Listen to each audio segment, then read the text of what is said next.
আলু আলুর চিপস করেছিলাম, এটা ভাজবো। আর একটু বাদাম নিয়েছি, কারি পাত্তা, আর এদিকে তেল গরম করতে দিয়েছি। আর এটা দিয়ে আজকে খাওয়া হবে পান্তা ভাত।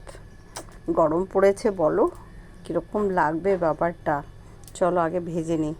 দেখো কি সুন্দর হয়ে গেছে না ভাজা। চলো, লাল বেশি করবো না, এতগুলো হয়ে গেছে। আর এইগুলো আর রেখে কি হবে, এগুলো ভেজে ফেলি আস্তে আস্তে।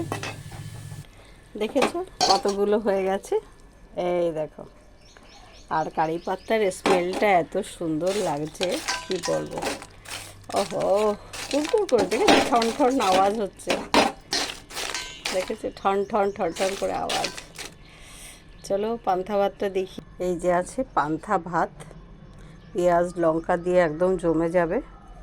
তো কে কে খেতে পছন্দ করো বলো। আর হাজব্যান্ড আজকে বাড়ি আছে, তো পান্তা ভাত খাবে বলেছে, পেঁয়াজ লঙ্কা দিয়ে। আর ডালও আছে, ডালটা গরম করে নেব।